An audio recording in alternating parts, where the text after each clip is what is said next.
Hello everyone. तो इस part की स्टार्टिंग में हम देखते हैं कि इन दोनों को नीचे गिरते देख के सभी लोग फिर इसे किस करने को कहने लगे थे कि इस तरह हमारा ये सीन भी हो जाएगा। तभी ऊपर से अचानक मैक्स साहब आ जाते हैं और वो तो एनाविन को डांटने ही लगा था कि आखिर तुम्हारी हिम्मत भी कैसे हुई मेरी गर्लफ्रेंड को टच करने की। अब यहाँ पे ये भी उस पर भड़क जाती है कि मेरा और तुम्हारा ब्रेकअप हो चुका है और वैसे भी मैं यहाँ पे काम ही कर रही थी। अब नेक्स्ट टाइम मुझे डिस्टर्ब करने की कोई भी ज़रूरत नहीं है। पर वो तो हर हाल में इस पे गिव अप करने को तैयार ही नहीं था, इसलिए गुस्सा करता हुआ फिर वहाँ से चला जाता है। ये भी अब फिर डायरेक्टर से सॉरी बोलती है कि मैक की वजह से यहाँ पे प्रॉब्लम क्रिएट हो गई है। दूसरी तरफ उसे तो लग रहा था कि जैसे प्राई तो अब जान ही चुकी है कि मैं एनाविन नहीं हूँ, पर ऐसा तो कुछ भी नहीं होता। उसे तो अभी लग रहा था कि ये बस नाटक ही कर रहा है। दूसरी तरफ घर पे मिंत्रा की फैमिली को पैसों की बहुत ही ज़रूरत होती है और वो तो फिर इसकी मिन्नतें ही करने लगे थे कि प्लीज़ अगर तुम्हारे पास कुछ सेविंग्स वगैरह हैं तो हमें दे दो। वो बेचारी परेशान के महीने कहाँ से ला के दूँ। इस वक्त इनके यहाँ पैसों की बहुत कमी हो चुकी थी। इधर इसने अपने ड्राइवर को वार्न कर दिया था कि ये जो मैं अब 3 रोल प्ले कर रहा हूँ इसके बारे में किसी को बताने का सोचना भी मत। तभी यहाँ पे इनकी नज़र एक पर्सन पे पड़ती है और वो कोई और नहीं बल्कि इसकी भाभी ही थी, जो कि अपने पति को ड्रंक हालत में देख के काफ़ी परेशान हुई थी कि कहीं मॉम इन्हें देख ही ना ले। पहले इनका रिलेशन अच्छा नहीं है, अब ऊपर से मॉम भी आ जाती हैं। ये इन लोगों को फौरन से वहाँ से भेज देता है और फिर खुद मॉम को हैंडल करने लगा था। मॉम डैड तो फिर मिंत्रा के पास ही पहुंचे होते हैं। उन्हें पता चल चुका था कि इसने तो मैक्स से ब्रेकअप कर लिया है, इसलिए वो यहाँ पर मिंत्रा को अब एनाविन को पटाने के लिए कह के ही जाते हैं। वो बेचारी परेशान तो हो गई थी कि अब मैं क्या करूँ। इधर फिर मॉम इन्हें नहीं देख पाई थी, ये फिर रिलीफ ही फील करते हैं। प्राई अब मिंत्रा से मिलने आ चुकी थी। वो यहाँ पर इसे अपनी सिचुएशन का बताती है और साथ में कोई मशवरा भी मांगती है। वो इसे कहती है कि तुम हार्ड वर्क करके और ही ज़्यादा पैसे कमाओ, इस तरह मॉम डैड के कहने पे तुम्हें एक रिच गाय को पटाना भी नहीं पड़ेगा। वो तो फिर ये सुन के खुशी हो जाती है एंड साथ में इतना अच्छा मशवरा देने पे उसे थैंक्स कहती है। नेक्स्ट डे इसने अपने भाई को अपने साथ खाने के लिए कहा था, पर वो तो इग्नोर करके वहाँ से जाने लगता है। अब इसे भी उस पर गुस्सा ही आ गया था कि आपको मसला क्या है। एंड देन इन दोनों भाइयों की इधर लड़ाई ही हो जाती है। अब ये सारा सीन तो मॉम भी देख चुकी थी। वो तो फिर इनको लड़ाई करने से मना करती हैं और बाद में अपनी फैमिली की एक मीटिंग बुलाती हैं। इधर टी ने तो फैसला कर लिया था कि मैंने तो जॉब से रिज़ाइन ही कर देना है। तो मॉम भी फिर उसे कहती हैं कि ठीक है, अगर तुम्हें अपनी एबिलिटीज़ पे शक है तो बेशक ऐसा कर दो। इस बात पे वो फिर शर्मिंदा ही होके रह गया था। मॉम तो उसे फिर सोचने का टाइम तक दे देती हैं। इधर मैक ने एनाविन की सारी फैमिली की इंफॉर्मेशन निकलवा के देख ही ली होती है। अब जब इधर इसे पता चलता है कि डैड तो स्पेशल मैक से मिलने गए हैं तो वो सरप्राइज रह जाती है कि आखिर उनका वहाँ पे क्या काम। एक्चुअली में डैड तो उससे पैसे मांगने ही गए थे और यहाँ पर तो वो इसे ये भी अश्योर करवाते हैं कि मैं तुम्हारा और मिंत्रा का पैचअप करवा के ही रहूँगा।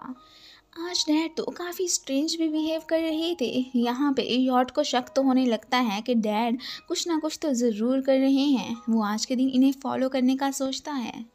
दूसरी तरफ टी ने फाइनली कंपनी वापस ज्वाइन करने का डिसाइड कर लिया था। मॉम भी आज उसे हगी कर लेती हैं और साथ में इसे अप्रिशिएट भी करती हैं। वो भी एक्साइटेड होके फिर ऑफिस जाने लगा था। इसे तो यकीन था कि अब की बार मैं तो अपनी कंपनी को नंबर 1 रैंक पे ले आके ही रहूँगा।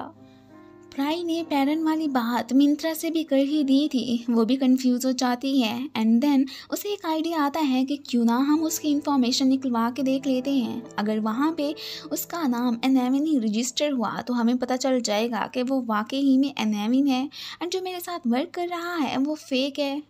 इधर आज तो अपार्टमेंट में इसने एनाविन को मिलने के लिए ही बुलवा लिया होता है। इधर स्टाफ तो इन्हें कोई भी इंफॉर्मेशन देने को तैयार ही नहीं होता। अब फिर इसे एक याद आता है कि क्यों ना हम इलेक्ट्रिसिटी बिल पे नाम देख लें। अब जबकि वो तो फिर एनाविन की प्लेस पे ही रह रहा था तो जाहिर है वहाँ पे एनाविन का ही नाम लिखा होता है। ये तो अब श्योर हो जाती है कि ज़रूर पैरन ही एनाविन है। इधर इनकी आवाज़ें सुन के वो दोनों ही चुपने लगे थे, पर अचानक यहाँ पे उसकी नज़र फिर इस पे पड़ी जाती है। वो इसको पकड़ने के लिए भागी ही थी एंड देन इसे पकड़ ही लेती है कि तुम यहाँ पे क्या कर रहे हो।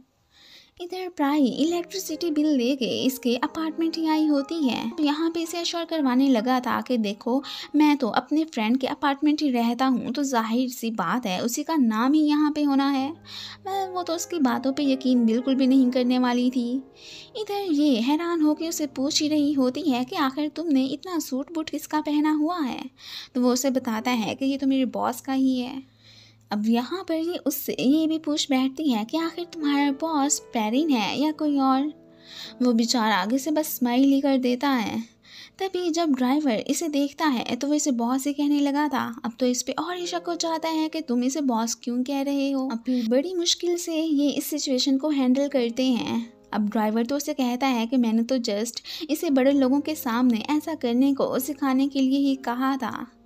वो अब इसके साथ सेट पे ही चलने लगी थी। ये बेचारा परेशान कि अब तो चाहे मैं पकड़ा ही जाऊं।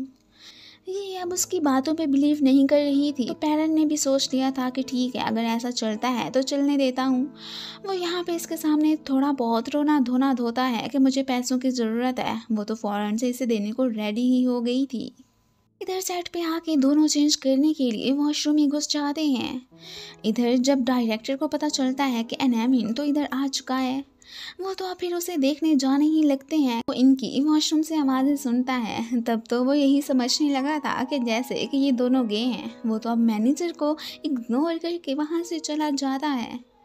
इधर फिर मिंत्रा एनामिन से मिल ही चुकी होती है। वो इसे इसका आईडी कार्ड मांग के पूछने लगी थी कि मुझे अभी के अभी दिखाओ, पर इस वक्त तो वो उसके पास नहीं था। और यहाँ पे वो तो इससे फ्लर्ट करने की भी कोशिश करने लगता है। तो अब उसकी कहानी खींच लेती है कि देख लो मुझे पता है कि तुम फेक ही हो, अब जानबूझ के ऐसा नाटक करना बंद करो।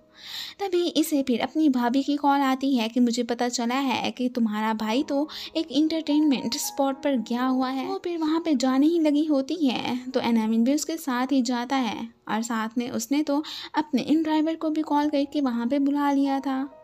ये दोनों अब उस प्लेस पे आ चुके होते हैं। एक आदमी मिंत्रा को छेड़ने लगता है तो तब फौरन से एनामिन आ जाता है। अब यहाँ पे उसकी नज़र अपने भाई पे पड़ ही चुकी थी। वो उसे बताता है कि मैं तो डैड को देखने ही इधर आया था। ये सुन के वो तो सरप्राइज रह जाती है। इधर डैड एक लड़की के साथ घूम रहे होते हैं। तभी एनामिन उन्हें देख लेता है एंड देन उसे कहता है कि अगर नेक्स्ट टाइम आप ऐसी हरकत नहीं करेंगे तो मैं फिर आपकी हेल्प करने को तैयार हूँ। मॉन को लग रहा था कि अंदर जैसे उसके हस्बैंड हैं, पर वो उसे कहती है कि नहीं अंदर डैड हैं। इधर डैड ने उसे प्रॉमिस कर लिया था कि आइंदा मैं ऐसा कुछ नहीं करूँगा। तभी वो इसकी हेल्प करने को तैयार हो जाता है। इधर फायर का सुन के सब लोगों में भगदड़ मच गई थी। इसी दौरान डैड भी वहाँ से निकल जाते हैं। अब जबकि इसने डैड की शर्ट पहन ली थी तो इसलिए मिंत्रा इसे ही पकड़ लेती है। बाद में वो इन्हें झूठ बोल देता है कि एक्चुअली में मुझे पार्ट टाइम जॉब चाहिए थी, तभी मैं वहाँ पे गया था। और साथ में इन्हें ये भी कह देता है कि डैड मुझे रोकने के लिए ही उधर आए थे। और यॉर तो बस फिर अपने डैड को फॉलो करते करते इस तरह इन्हें किसी पे भी शक नहीं हो पाता। डैड ने बाद में इससे पूछ लिया था कि मैंने ये शर्ट तो एनामिन को दी थी, पर तुमने कैसे पहन ली। तो वो उसे बताता है कि बॉस ने जल्दी में फिर मुझे ही दे दी थी एंड देन खुद वहाँ से चले गए थे। अब वो इसकी बात पे फिर यकीन कर ही लेते हैं। बाद में मिंत्रा इसके पास आके कहती है कि तुम्हें जितने भी पैसों की ज़रूरत है मैं देने को तैयार हूँ, पर ये लेने से मना कर देता है। एंड साथ में उसे इतना भी पता चल चुका था कि मिंत्रा बहुत ही अच्छी लड़की है। बाद में मेड से उसे पता चलता है कि आजकल इनकी पूरी फैमिली ही पैसों के लिए बहुत परेशान है। बेचारी एक मिंत्रा ही है जो कि इन्हें पैसे कमा के देती है। अब इसे तो उसके लिए बहुत बैड फील होता है। इधर ये इसके लिए मनी लेके आ चुकी थी और साथ में इसे कहती है कि तुम्हें अब मुझे इंटरव्यू भी देना होगा। वो तो फौरन से मान गया था। इधर घर पे ये तो मिंत्रा को फ़ोन पे बात करते सुन लेता है एंड देन उसे पता चल चुका था कि वाकई में इसे पैसों की बहुत ज़रूरत है। वो तो अब किसी पार्ट टाइम जॉब की तलाश में ही थी। अब फिर ये उसकी हेल्प करने का सोचता है एंड इसी के साथ ही ये पार्ट ख़त्म हो जाता है। Thanks for watching.